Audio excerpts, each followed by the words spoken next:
Hello students, today we are going to study electromagnetic induction. In the electrostatics, I am saying electrostatics, we have done about electrostatic induction.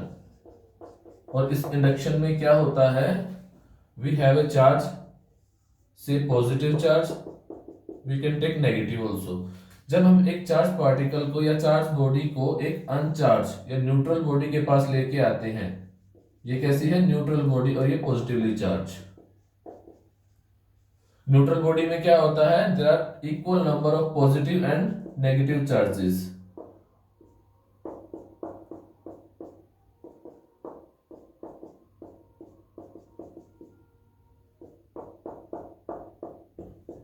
It means net charge on this body is zero.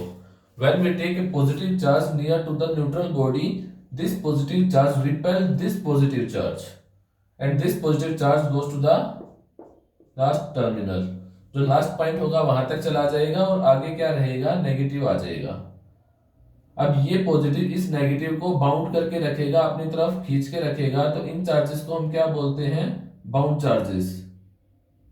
इनको क्या बोलेंगे हम? Bound charges. ठीक है, ये हम कर चुके। और जो ये चार्जेस हैं प्लस वाले, यहां से हमने एक वायर निकाली, ग्राउंड कर दिया, ये यहां से इलेक्ट्रॉन खींचेगा, तो ये कैसे चार्जेस हैं? These are free charges. ये हम इलेक्ट्रोस्टैटिक्स के अंदर पढ़ चुके। अब हमारा टॉपिक क्या है? Electromagnetic induction. तो इलेक्ट्रोमैग्नेटिक क्या होता है? इलेक्ट्रिक फील्ड की वजह से मैग्नेटिक फील्ड को जनरेट करना। क्लियर? इलेक्ट्रिक फील्ड की वजह से मैग्नेटिक फील्ड को जनरेट करना। यहां पे इंडक्शन का मतलब क्या है? What is this mean? Induction का मतलब क्या है? Without any actual contact, without any physical contact. Induction means without any physical contact. ये मैग्नेटिक फील्ड को क्रिएट करने के लिए हमने इलेक्ट्रिक फील्ड और मैग्नेटिक फील्ड के बीच में कोई फिजिकल कांटेक्ट नहीं किया। इसका मतलब ये होता है इंडक्शन। जैसा कि हमने यहां पे देखा कि ये प्लस चार्ज था, ये नेगेटिव को अपनी तरफ खींचता है, यहां से नेगेटिव लेके आता है, तो इस बॉडी के ऊपर कैसा चार्ज आ गया? नेगेटिव चार्ज आ जाएगा, because there will be excess number of electrons, this body get negatively charged. हमने इस न्यूट्रल बॉडी को नेगेटिव चार्ज किया, क्या हमने कोई एक्चुअल कांटेक्ट किया? No, we just bring a positive charge body near to the neutral body. Without any actual contact we made this body charge. ये हो गया इलेक्ट्रोस्टैटिक्स के अंदर। अब मैग्नेटिक फील्ड में हमने क्या किया था? जब हम करंट के बारे में स्टडी किया हमने, जब एक कंडक्टर के अंदर चार्ज चलता है तो वो क्या करता है? मैग्नेटिक फील्ड क्रिएट करता है। हमने एम्पियर रूल भी पढ़ा था, ये रूल भी पढ़ा था।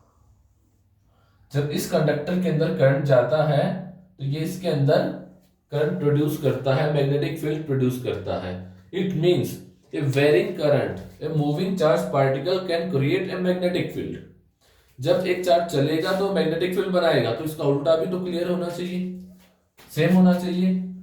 इट मींस अगर एक मैग्नेटिक फील्ड वेरी करेगा, अब वेरिंग मैग्नेटिक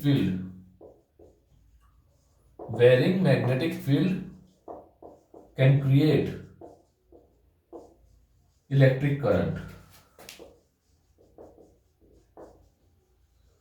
और जो ये रूल है, जो ये लाइन है, this is called electromagnetic induction, called electromagnetic induction. और इसको शॉर्ट फॉर्म में क्या बोलते हैं? EMI। अच्छा भी, इस EMI को किसने प्रूफ किया? तो साइंटिस्ट का नाम क्या था? फेराडे। तो फेराडे ने दो रूल दिए जिनको हम बोलते हैं Faraday's law of EMI, electromagnetic induction. अब दो रूल दिए थे, तो first rule, second rule. First rule of Faraday's EMI and second rule. अब फर्स्ट और सेकंड रूल क्या है, इसके बारे में स्टडी करेंगे। पहले हम थोड़ा सा और देखते हैं कि इलेक्ट्रोमैग्नेटिक इंडक्शन क्या होता है, कैसे बनता है।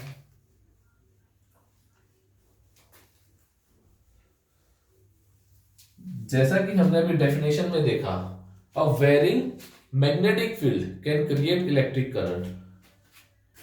वर्ड पे ध्यान दो, वेरिंग मैग्नेटिक फील्ड। तो अब हम मैग्नेटिक फील्ड को वेरी कैसे कर सकते हैं, कैसे चेंज कर सकते हैं। सपोज हमारे पास यहां पे क्या है, कोयल है, there are n number of turns, this is a coil. और यहां पे हमारे पास क्या है, एक मैग्नेट है, ये इसका नॉर्थ पोल साउथ पोल, ठीक है भाई। साउथ पोल से मैग्नेटिक फील्ड लाइंस एंटर करेंगी, नॉर्थ पोल से निकलेंगी। अब मान लिया यहां से मैग्नेटिक फील्ड लाइंस निकल रही हैं, जैसे चार्ज में से निकलती हैं इलेक्ट्रिक फील्ड लाइंस, ऐसे ही मैग्नेट में से क्या निकलती है, मैग्नेटिक फील्ड लाइंस। तो इसको हमने डिनोट कर दिया, these are magnetic field lines. Clear.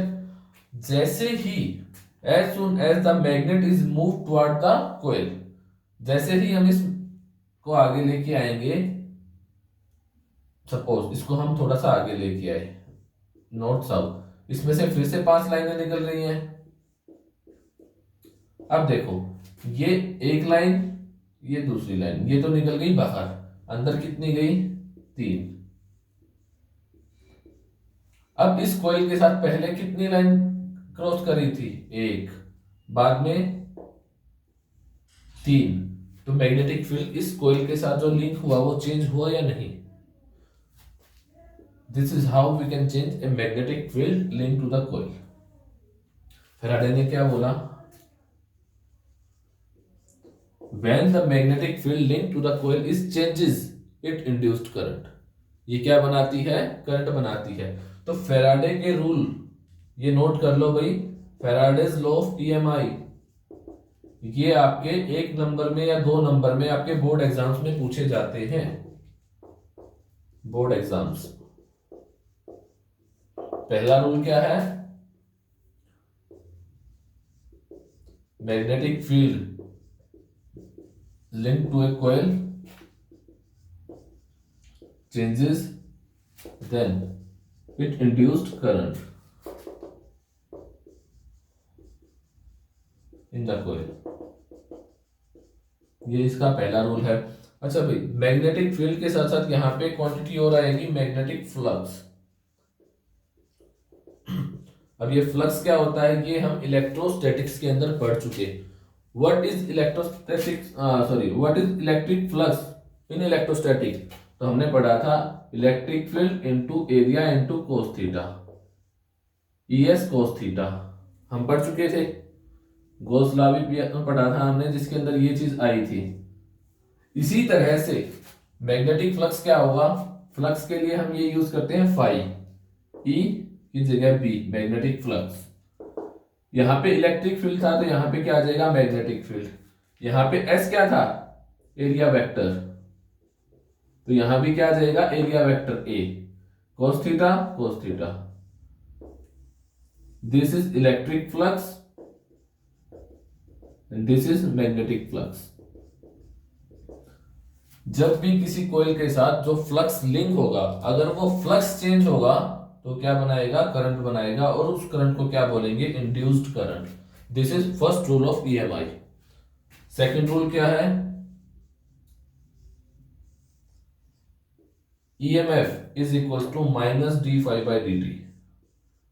अब ये डी फाई क्या है, फाई क्या है, flux, change in flux with respect to time, और वो क्या क्रिएट करेगा, ईएमएफ, और इस ईएमएफ को क्या बोलेंगे हम, इंड्यूस्ड ईएमएफ। अच्छा भाई, ये दोनों डेफिनेशंस अच्छे से याद कर लो, because these two definitions will be asked in your board exams. 2 नंबर में एक डेफिनेशन या दोनों डेफिनेशन 1-1 नंबर में या 2-2 नंबर में पूछी जा सकती है। Is it clear. चलो भाई आगे चलते हैं। देखो, अगर इसको डेफिनेशन की फॉर्म में लिखना हो तो हम क्या लिख सकते हैं, ये क्या है, induced EMF. Induced EMF in A coil is equal to the rate of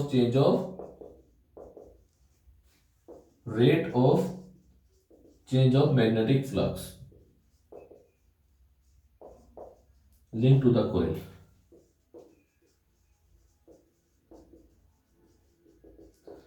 तो देखो ये डेफिनेशंस आप पक्का याद करो, क्योंकि ये आपके एग्जाम्स के अंदर एक एक नंबर में, दो दो नंबर में पूछी जा सकती है। ठीक है, ये तो हो गया आपका फ्लक्स। अब यहाँ पे ये एक नेगेटिव साइन है, ये क्या इंप्लाई करता है, क्या बताता है हमको? This negative sign shows that, ये नेगेटिव साइन क्या बताता है? दिस शोज दैट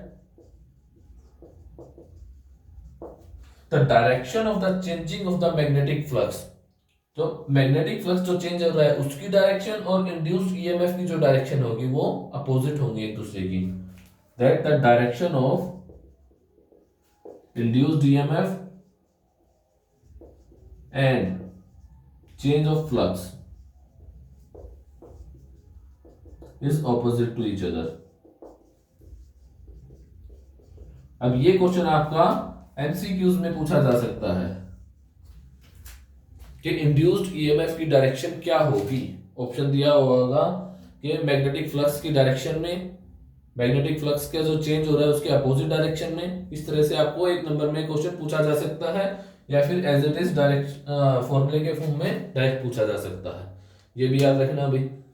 अच्छा, अब ये नेगेटिव साइन हमको ये बताता है कि डायरेक्शन अपोजिट होगी, तो डायरेक्शन बताने के लिए हमारे पास क्या रूल है? तो डायरेक्शन के लिए हमारे पास रूल है जिसका नाम है Lenz's law.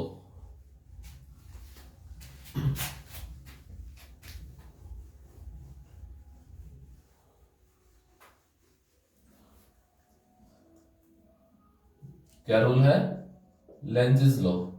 Again note that ये आपका एक नंबर में पूछा जाता है आपके बोर्ड एग्जाम्स के अंदर इन 1 मार्क्स। तो लेंजेस लॉ क्या कहता है? Tells about the direction of induced current. अच्छा भाई, यहां पे वर्ड आ गया डायरेक्शन, तो डायरेक्शन कौन सी? लेफ्ट या राइट, अप या डाउन? इन चारों में से क्या डायरेक्शन हो सकती है? तो लेंजेस लॉ इन चारों में से कुछ भी नहीं बताता। क्या बताता है? ये हमारे पास कॉइल थी, यहां पे हम मैग्नेट लेके आए नॉर्थ साउथ। जैसे ही हम मैग्नेट को इसकी साइड लेके आ रहे हैं तो फ्लक्स चेंज होगा, इसके अंदर करंट होगा, करंट प्रोड्यूस होगा। वो कौन सा होगा? Induced current. अब बताओ इस करंट को किसने प्रोड्यूस किया? तो आंसर है इस मैग्नेट की मूवमेंट ने। और मैग्नेट की मूवमेंट कहां है? इस डायरेक्शन में। अब मैग्नेट इस साइड आएगा तो मैग्नेटिक फ्लक्स चेंज होगा, इसके अंदर करंट बनेगा। अब करंट कैसे बन सकता है? आइदर क्लॉकवाइज और एंटी क्लॉकवाइज। इन दो तरह से बन सकता है, या तो इसमें क्लॉकवाइज करंट घूमेगा या एंटी क्लॉकवाइज घूमेगा। मान लिया हमने कि अगर इसके अंदर क्लॉकवाइज करंट घूम रहा है तो लेंजेस लॉ क्या बताता है? इंड्यूस्ड करंट की डायरेक्शन क्या होगी? ये बताता है कि जो इसके अंदर इंड्यूस्ड ईएमएफ आएगा वो इस मोशन को रोकेगा। जो ये इस तरह से करंट बना रहा है, ये कॉइल अपने अंदर ऐसा करंट बनाएगी कि इस करंट को रोके। It means it always in the opposite direction, it always in the opposite direction. किसके अपोजिट डायरेक्शन में? Which create it. जो इसको बनाता है ये उसी के अपोजिट में होता है। क्लियर है? और इस करंट को क्या नाम देते हैं? Eddy current. तो एडी करंट क्या करता है? जो इसको बनाता है उसी को अपोज करता है। अब इसके ऊपर देखो, ये तो हो गया कॉन्सेप्ट, इसके ऊपर बेस्ड आपके क्वेश्चन आते हैं। कहाँ आते हैं? एमसीक्यूज में भी आते हैं और जो आपके ये कॉम्पिटिटिव एग्जाम है उसके अंदर भी आता है। चलो हम एक कॉम्पिटिटिव एग्जाम का क्वेश्चन करते हैं। देखो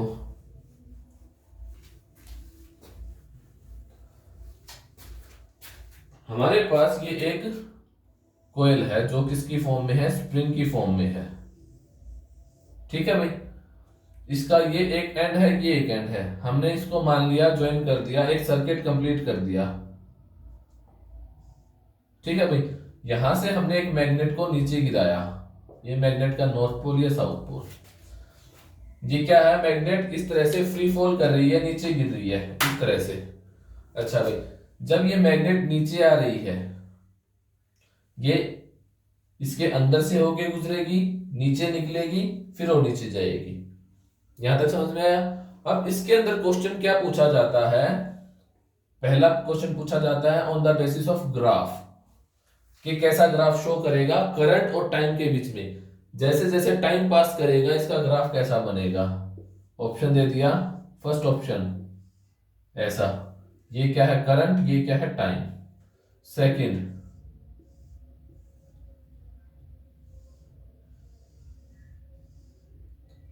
आई minus I T. Third,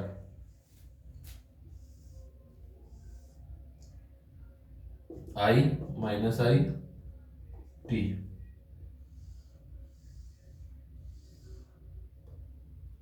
this is O P Q, O P Q, O P.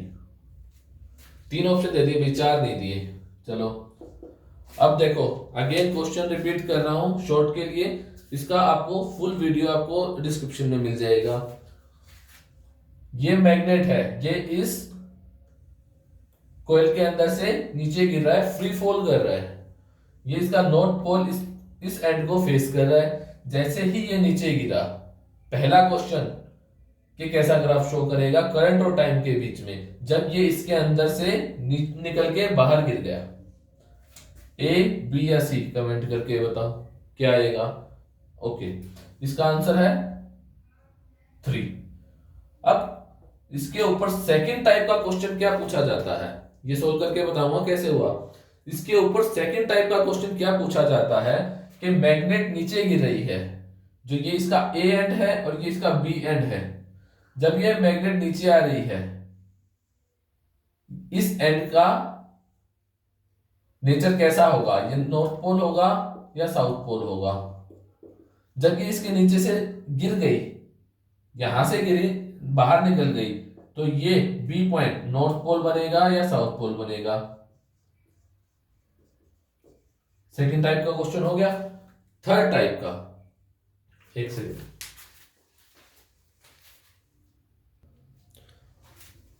इसमें थर्ड टाइप का क्वेश्चन क्या बनता है कि जब ये मैग्नेट ऐसे नीचे गिर रही थी, इस ग्राफ के अंदर OP length is less than O Q Y. ये तीनों क्वेश्चंस के आंसर आप कमेंट करके बताओगे और इसका आंसर आपको वीडियो के डिस्क्रिप्शन में मिल जाएगा, कंप्लीट वीडियो मिल जाएगी। ठीक है भाई, अब देखो इसको हम सोल्व करते हैं। तो सोल्व करने के लिए चलो इसको हमने यहीं पे रखा, ये मैग्नेट नीचे गिर रही है, तो मान लिया इसमें से कितनी लाइनें निकल रही थी, 5 लाइनें निकल रही थी। पहले से 3 लाइन लिंक है। ठीक है, अब हमने डेफिनेशन क्या पढ़ी थी, वेरिंग मैग्नेटिक फ्लक्स। जब फ्लक्स वेरी करेगा तब करंट इंड्यूस होगा। ठीक है भाई, जब ये मैग्नेट नीचे गिर रही है तो इसकी इक्वेशन ऑफ मोशन क्या होगी, फ्री फॉल के अंदर क्या होता है, S is equal to ut plus half AT square. ये इक्वेशन ऑफ मोशन है। पहले ये मैग्नेट रेस्ट पे है तो u कितना हो गया 0। मैग्नेट नीचे गिर रही है टाइम के साथ साथ, तो एक्सेलरेशन कितना होगा, तो आंसर है एक्सेलरेशन g के बराबर होगा। तो डिस्टेंस कितनी कवर कर रहा है, S is equal to 0 plus half GT square. अगर इस डिस्टेंस को हम y लिख लें तो half GT square, y is directly proportional to t square. और ये किसकी इक्वेशन ऑफ मोशन होती है, पैराबोला की। तो कैसा पाथ बनेगा, पैराबोलिक पाथ बनेगा। तो हमने देखो यहाँ पे ये भी पैराबोलिक पाथ बनाया है, ये भी पैराबोलिक है और ये भी पैराबोलिक है। इट मींस कि तीनों ग्राफ सही हैं। अगर हम चौथा ग्राफ ऐसा बना दें कि ये स्ट्रेट लाइन है तो ये पहले ही गलत हो जाएगा because of the equation of motion. ठीक है, यहां तक क्लियर। अब देखो, अब क्या आता है इसके अंदर, मैग्नेटिक फ्लक्स। फ्लक्स चेंज होगा तो क्या बनेगा, करंट बनेगा। अब वो करंट की डायरेक्शन क्या होती है, अभी बताया था बेसिक, कि उस करंट की डायरेक्शन होती है कि जो उसको बनाता है वो उसी को अपोज करेगा। ठीक है, तो यहाँ पे करंट कैसे बन रहा है, मैग्नेट नीचे आ रही है तो करंट बन रहा है, तो ये करंट क्या करेगा, इसको अपोज करेगा कि मैग्नेट नीचे ना आए। मैग्नेट नीचे ना आए इट मींस ये कैसा पोल बना देगा ऊपर, नॉर्थ पोल, क्योंकि नॉर्थ पोल को रिपेल करता है, ऊपर धकेलेगा। इट मींस हमारा दूसरा टाइप का क्वेश्चन कि ऊपर वाला पोल कैसा बन गया, नॉर्थ पोल। आ रहा है आंसर? ठीक है भाई।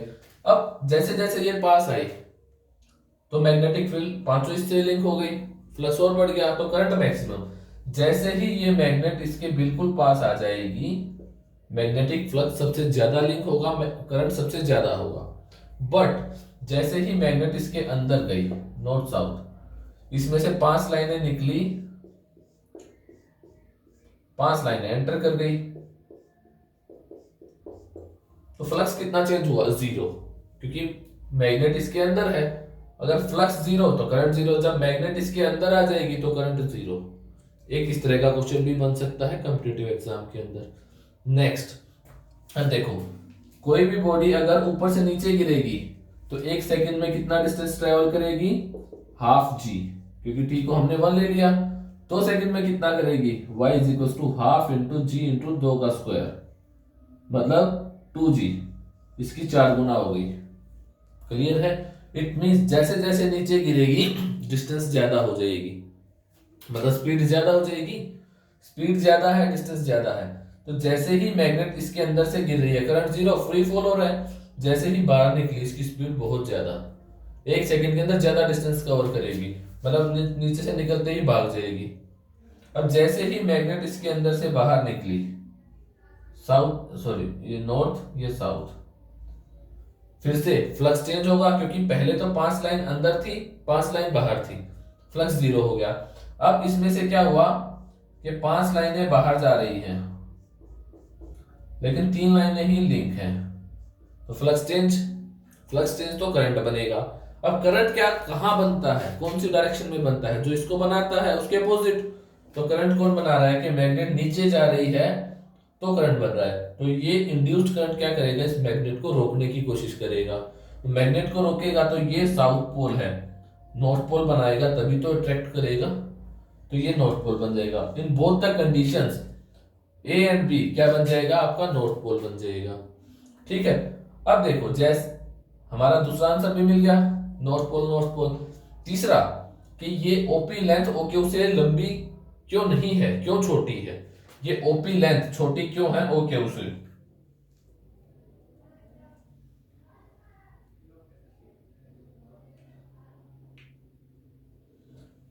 ये ओपी लेंथ ओक्यू से छोटी क्यों है, तो देखो इसका आंसर क्या है कि जब ये ऊपर से नीचे गिर रही थी तो इसकी स्पीड कम थी, जैसे ही ये नीचे से निकली इसकी स्पीड ज्यादा है, तो 1 सेकंड में ज्यादा डिस्टेंस कवर करेगी। That's why this OQ length is greater than OP. यहां से आपके ये तीनों आंसर आ गए। ठीक है भाई, अब ये क्वेश्चन कर देना, एक एडी करंट क्या होता है इसकी डेफिनेशन कर लेना, लेंज़ेस लॉ ये कर लेना, फैराडेज लॉ ऑफ ईएमआई 1 और 2 दोनों कर लेना। इसमें से एक क्वेश्चन आपका बोर्ड एग्जाम में पूछा जाता है लगभग हर बार। ठीक है, थैंक यू। नेक्स्ट टाइम हम क्या करेंगे,